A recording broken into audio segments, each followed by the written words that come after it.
Hello everyone, मेरा नाम है रेज और आपका स्वागत है मेरे न्यू चैनल पे। यहाँ मैं डिफरेंट गेम्स खेलूँगा और ये माइनक्राफ्ट का वर्ल्ड हमने सर्वाइवल में खेला है। ये उसका एपिसोड 1 है।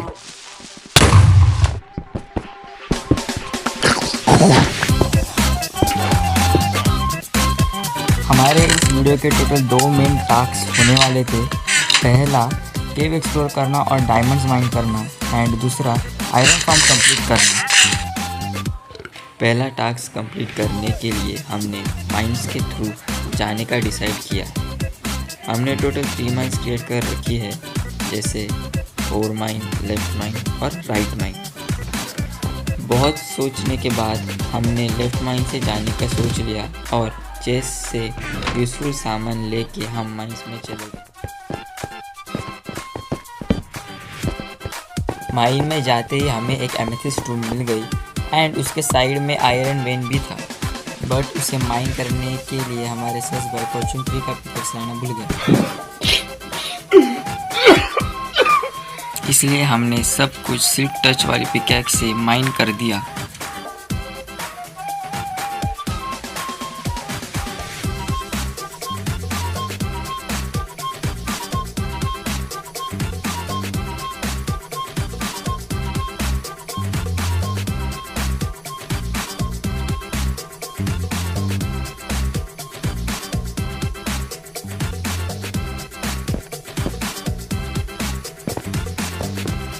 केव्स में बेरोजगारों की तरह भटकने के बाद हम अंधेरी खाई में पहुंचे।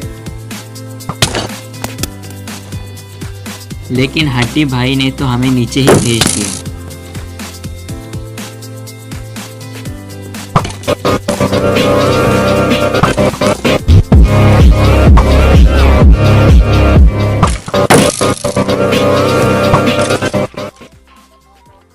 इसलिए मैंने हड्डी भाई को पाताल लोक भेज दिया।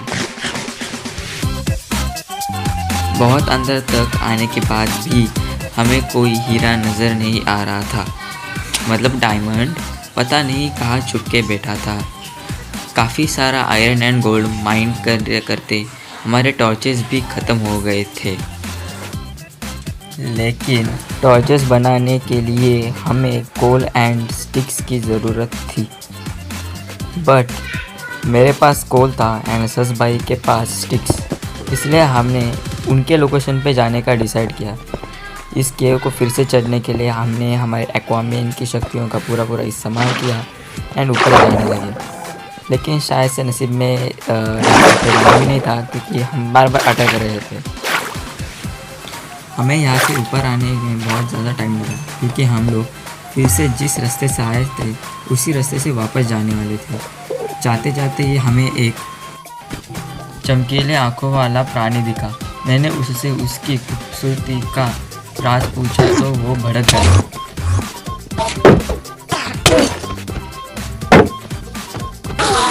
चमकीले आंखों वाले प्राणी से अपनी जान बचाते हुए मैंने उसे भी हड्डी भाई के साथ पाताल लोक में भेज दी एंड वहाँ पे रखा हुआ आयरन माइन करके हम लोग आगे की ओर चले गए। बट मेरी रिकॉर्डिंग कब रुक गई मुझे भी पता नहीं चला।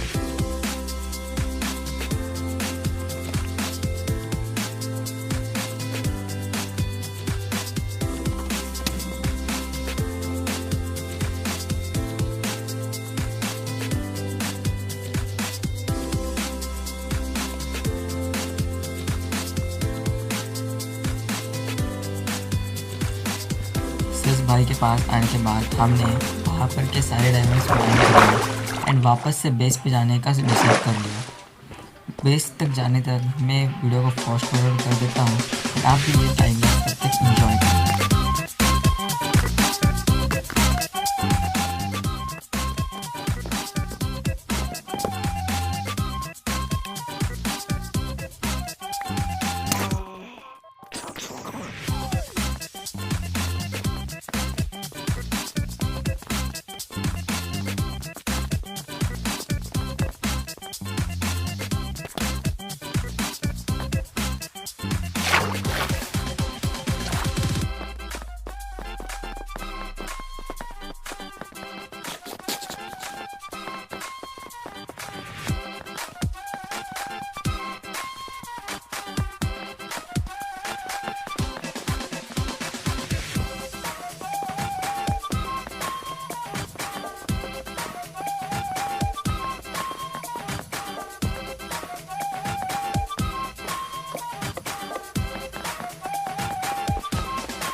बेस पे आते ही मैंने अपने स्वॉर्ड को रिपेयर किया एंड फिर जो आयरन फार्म का काम बचा था वो करने के लिए हम आयरन फार्म पे चले गए। आयरन फार्म पहले से ही हाफ बना हुआ था, लेकिन उसके अंदर के सारे आयरन गोलेम्स बाहर स्पॉन हो रहे थे, इसलिए हमने बाहर स्पॉन होने वाले सारे ही आयरन गोलेम्स को मार दिया। माइन करके लाए हुए जितने भी सारे ओर्स थे उन्हें कहीं पे तो लगाने के लिए एक जगह चाहिए थी, क्योंकि बाद में हमें उन्हें फॉर्चून 3 से माइन फिर से करना था। इसलिए हमने एक माइन के एंट्रेंस पे ही थोड़ा सा स्पेस बना के वहाँ पे सारे के सारे ओर्स को प्लेस कर दिया।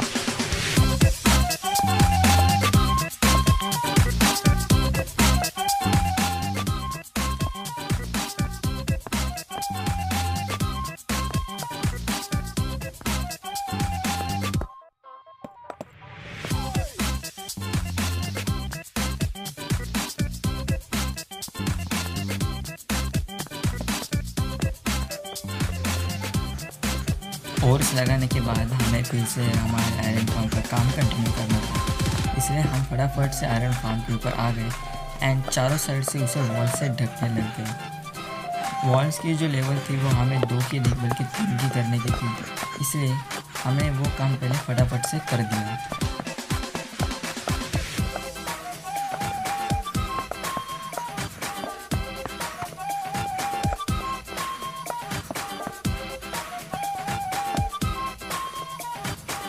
आयरन फार्म का कंस्ट्रक्शन पूरी तरह से कंप्लीट हो गया था, लेकिन फिर भी आयरन गोलेम्स बाहर के साइड ही स्पॉन हो रहे थे। उनमें से हर एक गोलेम को हमने फिर से मारा, बट वो अंदर स्पॉन नहीं हो रहे थे। इसलिए फिर हमने आयरन फार्म के आजू बाजू के जितने भी डर्ट थे उन्हें शॉवल से एक पाथवे बनाने का सोच लिया। ये करने के बाद फाइनली हमारा आयरन फार्म कंप्लीट हो गया।